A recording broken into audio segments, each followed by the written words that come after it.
వరి అండ్ సోలు కూడా వరి కూడా పండిస్తారు సార్, సోలు కూడా పండిస్తారు కదా సార్.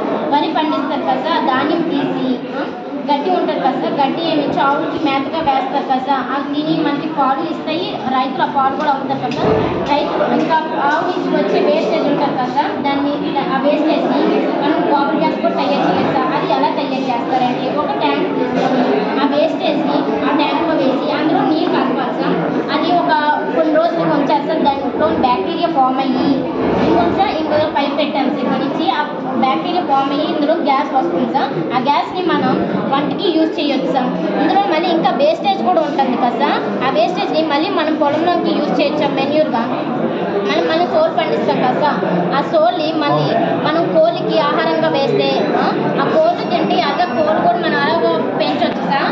ఎక్కువ జంతువులు కూడా అలా పెంచవచ్చు.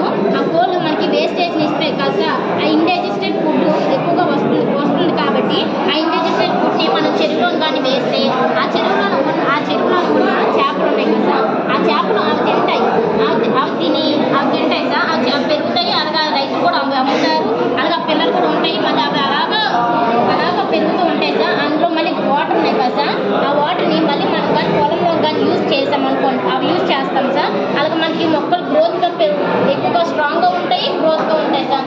దీనివల్ల మనకి ఏంటంటే అంటే ఎక్కువగా పొల్యూషన్ ఉండదు, ఎక్కువగా లాభాలు వస్తాయి సార్. దీనివల్ల అంటే ఇంటికి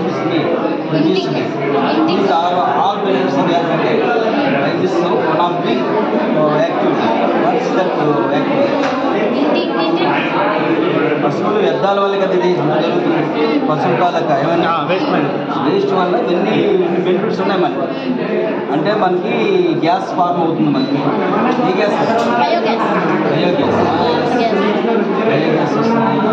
మరి దీని వ్యర్థాల వల్ల కొన్ని మెన్యూర్గా వాడచ్చు. దానివల్ల కాయగూరలు మళ్ళీ దీని వ్యర్థాల వల్ల చేపల్లో చెరువులోని మళ్ళీ ఆ వాటర్ మళ్ళీ యూజ్ చేయొచ్చు మొక్కల కోసం అని. అంటే దీనివల్ల ఏది బయటికి వెళ్ళకూడదు, మళ్ళీ దీంట్లోనే అలాగా యూజ్ చేయొచ్చు ఒకే place. Uses of integrated farming. Integrated farming సమగ్ర వ్యవసాయ విధానం అంతే కదా. ట్రాన్స్ఫార్మ్ అవకాశం లేదు సార్, ప్రాఫిట్ ఎక్కువగా ఉంటుంది sir. What is the meaning of the farming? వ్యవసాయం అంటే ఏంటమ్మా? ఫిషెస్ పెంచుతాం కదా, అది వ్యవసాయమేనా? అది ఒక కల్చర్ సార్. ఫిషింగ్ అనేది ఒక కల్చర్. అగ్రికల్చర్లో భాగమే. అగ్రికల్చర్ అంటే వ్యవసాయం.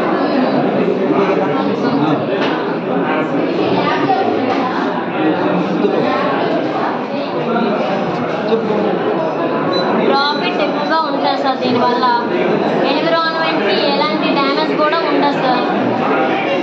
ఇంకా ట్రాన్స్ఫార్మ్ కూడా అవసరం లేదు సార్, తక్కువ చేస్తారేమో కానీ మామూలు తగ్గదు సార్.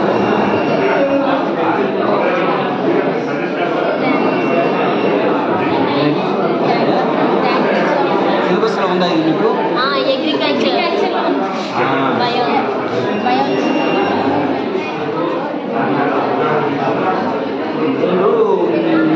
పశువులు పెంచడం అంటే అది ఏ కల్చర్ కింద వస్తుంది? అగ్రికల్చర్లో డైరీయా? Dairy, poultry, all are called agriculture అంతే కదా. That's why it's called integrated